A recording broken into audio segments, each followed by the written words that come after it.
बाबा साहब ने जो एक वोट का अधिकार दिया है, 100 में 90% पिछड़े, दलित, गरीब, माइनॉरिटी के लोग हैं। अरे कितना मोदी, कितना सरकार नाम चेंज करेगी, कितना नाम काटेगी। अगर ये समझ जाए 90% कि हमारा अधिकार ये है, हमें इस तरह से रास्ता तय करना है, हमें ये पहचान करना है, तो कुछ होने वाला नहीं है। 100 में 90 है तो 90 में कितने काटेंगे? 10 काटेंगे, 20 काटेंगे, 25 काटेंगे। इसके बावजूद भी बहुमत इस देश में गरीबों का रहेगा, दलितों का रहेगा, पिछड़ों का रहेगा। उनकी सरकार बन सकती है, कोई नहीं रुको। से आज कांवड़ यात्रा कौन ढोने वाले? हमारे ये दलित और पिछड़े लोग हैं जो कांवड़ ढोने वाले हैं। और कथा भागवत जो हम धर्म के नाम पर सुनते, यही समाज सुनने वाला है। अगर ये इसको बंद कर दे, अगर उस पेड़ को सींचना, पानी, मिट्टी जो मनवाद हम कहते हैं, अगर उसको मिट्टी पानी देना ये समाज बंद कर दे, तो आपसे आपको खत्म हो जाएगा, तो उसकी कोई हैसियत नहीं रह जाएगी। जरूरत इस बात की है जागरूकता की। अम्बेडकर ने हमको वोट डालने का अधिकार दिया, आज वो खतरे में है। और लगातार जैसे न्यायपालिका में आरक्षण नहीं है, राज्यसभा में नहीं है, विधान परिषदों में नहीं है। जो बीजेपी सरकार है 2014 से किस तरह से आरक्षण को खत्म कर दिया है, सरकारी नौकरियों को खत्म कर दिया है, विद्यालयों को खत्म करके, पाठशालाओं खत्म करके मौशालाएं खोल रही है।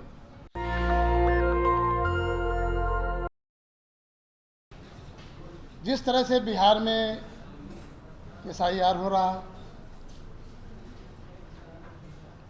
आप लोगों को जानकारी है कि जैसे स्टेट में जिला परिषद का चुनाव होता है, अध्यक्ष का, ब्लॉक का चुनाव होता है, ब्लॉक प्रमुख का, तो वहाँ पर वोटों की खरीदारी होती है और ख़ास तौर पर बहुजनों की।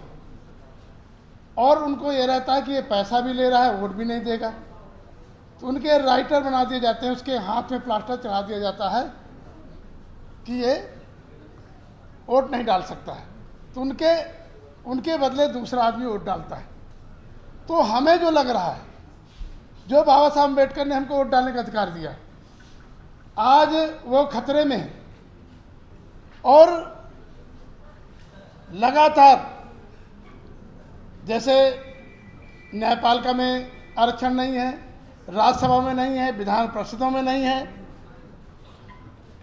और लगातार सरकारें जो बीजेपी सरकार है 2014 से किस तरह से आरक्षण को ख़त्म कर दिया है, सरकारी नौकरियों को ख़त्म कर दिया है, विद्यालयों को ख़त्म करके, पाठशालाओं को ख़त्म करके मौशालाएं खोल रही है। पूरे देश में आवाज़ उठ रही है। लेकिन समस्या ये है कि हम लोग अपने अपने स्वार्थ के कारण, क्योंकि चुनाव आयोग जिस तरह से सरकार के इशारे पे काम करता है, मैं 2022 में चुनाव लड़ा, मैं अपनी बात बता दूं, विधानसभा का मेरे प्रत्येक बूथ में वोटर कार्ड दिए गए। मेरे जितने बूथ एजेंट थे, कार्यकर्ता, सबको लाल कार्ड दे दिया गया कि आप घूम नहीं सकते, मूवमेंट नहीं कर सकते, अपना वोट डाल के आप जाइए और क्षेत्र में कहने दिखेंगे। यसो ने एक मिनी गुंडा एक्ट बोलते हैं उसको, लाल कार्ड को, उससे हमारा वोट प्रभावित हुआ। और जो मतदाता सूची पहले थी उसमें हर मतदाता, हर पोलिंग में डिलीट की मोहर लगा दी गई। मैं चुनाव आयोग आया, चुनाव आयोग से शिकायत किया, यसो की शिकायत किया है, RO की शिकायत किया, लेकिन कोई असर नहीं हुआ। और गिनती में इसके बाद उन्होंने सबसे बड़ी बात, एक जज की तरह मंच बना दिया है। हम लोग बहुत, पटेल साहब बहुत लंबे अरसे से, मैं 1991 में MLA पहली बार बना था, 4 बार MLA रहे। पहले ऐसे बैठ कर के हम लोग गिनती कराते थे। जो RO की सीट होती थी तो जो टेबल से गणना आती थी तो सब लोग देखते थे और उसका मिलान करते थे कि हमारा एजेंट ने, इन्होंने सही किया कि नहीं, और टेबल उनके साइन कराए जाते थे, फिर राउंड की घोषणा होती थी। अब उन्होंने 10 फीट ऊंचे बना दिया है RO की सीट। SDM RO होगा, उसके स्टाफ होंगे, कंप्यूटर होगा, 10 फीट ऊपर बैठेगा। कैंडिडेट और जो उनके RO की गणना के पदाधिकारी वो नीचे बैठेंगे। भाई क्या नीचे देखेंगे, क्या देखेंगे, क्या मिलान करेंगे? वहाँ से जो सीट आ रही है अदर पार्टियों के नोटा के सबके आ रहे हैं, जो हार रहा है तो जो हार रहा है उसको जिताने के सबके वोट मिला करके प्लस माइनस करके उन्होंने टोटल बराबर कर दिया, उसको जिताने का काम किया। ये हो रहा है, इसके लिए लड़ाई जनता के बीच जाना पड़ेगा, जनता को हमें जगाना पड़ेगा। बहुत सारे सवाल हैं और आधार कार्ड का फर्जीवाड़ा हो रहा है, तो क्यों नहीं सरकार इसको जो है जिस तरह से एटीएम कार्ड बनता है, प्लास्टिक कार्ड बनता है, क्यों नहीं इसको बना रही। आज आधार कार्ड के चक्कर में कितने लोग जो है आधार कार्ड नहीं बनवा पा रहे, तो बच्चों की शिक्षा नहीं हो पा रही, कहीं उसका अंगूठा मेल नहीं कर रहा। हमारे यहाँ पूरे प्रदेश भर का लखनऊ में बना दिया। मैं एक दिन लखनऊ में गया तो वहाँ छोटे छोटे बच्चों को लेकर के वहाँ हज़ारों आदमी खड़े थे। अब कौन गरीब आदमी जो मजदूरी करता है, डेली 400 रुपये मजदूरी करता है 300 की, तो वो कैसे आधार कार्ड अपना बनवा पाएगा बच्चों का, वो शिक्षा से वंचित हो जाएगा। और उसमें कर दिया कि 6 साल से नीचे के बच्चे का एडमिशन नहीं होगा, सारे स्कूल इसलिए बंद किए जा रहे हैं। बहुत सारे मुद्दे हैं, तो मैं आयोजक साथियों को बधाई देता हूँ, मीडिया के साथियों को बधाई देता हूँ, जो हमारी बात को, हमारे साथियों की बात को, हमारे प्रोफेसर्स हैं जिन्होंने तमाम आंकड़े निकाल करके, हमारे IAS अधिकारी और पुराने साथी हमारे MP साहब हैं, सब लोग हैं, इन लोगों ने जो रखा है। तो हम भी अनुरोध करेंगे कि हमारी आवाज़ विधानसभाओं से, लोकसभा, राज्यसभा से जाए और जन जन तक पहुँचे। चूँकि एक मंच है, जब हम लोगों को मौका मिला, हमारे राजमणि जी बैठे हैं, हम लोगों को मौका मिला, तो कोई ऐसा सत्र नहीं जाता था जिसमें हम बहुजनों की बात ना करते हों, और उससे फ़र्क पड़ता था। हम यहाँ से पाठशाला से पढ़ के जाते थे, वहाँ पे जब बोलते थे तो हमको पूरी ताकत मिलती थी। लेकिन उसे व्यथा से पीड़ित हम भी हैं। इस वजह से जो हमारा भी दुख है, हमारी जो सोच है, वो आपसे शेयर करना चाहते हैं। अब आज श्री साहब ने कहा था कि अब इस मुल्क के बर्बादी के आसार नज़र आते हैं, अब इस मुल्क के बर्बादी के आसार नज़र आते हैं, और दिल्ली के हुकूमत पर बैठे हुए तानाशाह नज़र आते हैं, तानाशाह नज़र आते हैं। अरे जब ज़रूरत पड़ी इस देश को लहू की तो हमने दिया, आपने दिया, अब इन बेईमानों को हम ही गद्दार नज़र आते हैं, हम ही गद्दार नज़र आते हैं।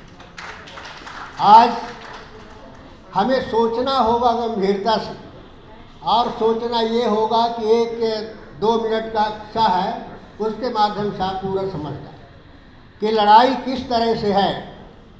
एक पिछड़ा, दलित, शोषित जिसे हम कहते हैं, हम उसे कर्मवीर कहते हैं, और एक जो अन्याय करने वाले, हक अधिकार हड़पने वाले हैं, उन्हें आरामवीर कहते हैं। कर्मवीर और आरामवीर की लड़ाई। एक कर्मवीर का साथी जा रहा था, दोनों हाथ में तलवार लिए हुए था, और घर से आरामवीर निकलता है, उसकी पिटाई कर देता है, उसका सारा सामान छीन लेता है, वो कुछ बोलता नहीं। लोगों ने कहा भाई कैसे हो, तुम्हारे ऊपर अन्याय किया, तुम्हारी पिटाई कर दिया, तुम्हारा सामान छीन लिया, और तुम कुछ बोले नहीं। तो उसने कहा भाई गुस्सा तो हमें बहुत आया था कि हमारे साथ बड़ा अन्याय कर रहा है, इसका बदला लूँ, लेकिन क्या करें, हमारा कोई हाथ खाली नहीं था, इस वजह से हम प्रतिकार नहीं कर पाए। दोनों हाथ में तलवार ली। और उसने कहा कि अरे भाई इससे तो तलवार है, इसे तुम उसका सर भी उतार सकते थे, बदला ले सकते थे। तो उसने कहा हमारे भी विचार में आया था, लेकिन हमने धर्म ग्रंथों में पढ़ा था कि अगर किसी को चोट पहुंचाओगे, हत्या हो जाएगी, तो फिर स्वर्ग नहीं मिलेगा, इस वजह से हमने उसका उपयोग नहीं किया। केवल इसका तात्पर्य है कि अधिकार, जनतंत्र में सबसे बड़ा अधिकार आपके पास है। आपकी आबादी 90% है, और अगर उसका उपयोग बाबा साहब के संविधान के आधार पर करना आप नहीं सीखोगे, तो आपके हितों की रक्षा कोई नहीं कर पाएगा, ये समझना चाहिए। और दूसरा, हम अगर उसका उपयोग धर्म के नाम पर नहीं करते, स्वर्ग के नाम पर नहीं करते, तो निश्चित रूप से हमारे हितों की रक्षा कोई नहीं कर पाए। हम कहते हैं कि बाबा साहब ने जो एक वोट का अधिकार दिया है, 100 में 90% पिछड़े, दलित, गरीब, माइनॉरिटी के लोग हैं। अरे कितना मोदी, कितना सरकार नाम चेंज करेगी, कितना नाम काटेगी। अगर ये समझ जाए 90% कि हमारा अधिकार ये है, हमें इस तरह से रास्ता तय करना है, हमें ये पहचान करना है, तो कुछ होने वाला नहीं है। हम सब में 100 में 90 हैं, तो 90 में कितने काटेंगे? 10 काटेंगे, 20 काटेंगे, 25 काटेंगे। इसके बावजूद भी बहुमत इस देश में गरीबों का रहेगा, दलितों का रहेगा, पिछड़ों का रहेगा। उनकी सरकार बन सकती है, कोई नहीं रोक सकता। आज उसकी ज़रूरत है। आज हम बात करते हैं मंचों से, आज कांवड़ यात्रा काउंट होने वाले हमारे ये दलित और पिछड़े लोग हैं जो कांवड़ ढोने वाले हैं। और कथा भागवत जो हम धर्म के नाम पर सुनते हैं, यही समाज सुनने वाला है। अगर ये इसको बंद कर दे, अगर उस पेड़ को सींचना, पानी, मिट्टी, जो मनवाद हम कहते हैं, अगर उसको मिट्टी पानी देना ये समाज बंद कर दे, तो आपसे आपको ख़त्म हो जाएगा, तो उसकी कोई हैसियत नहीं रह जाएगी।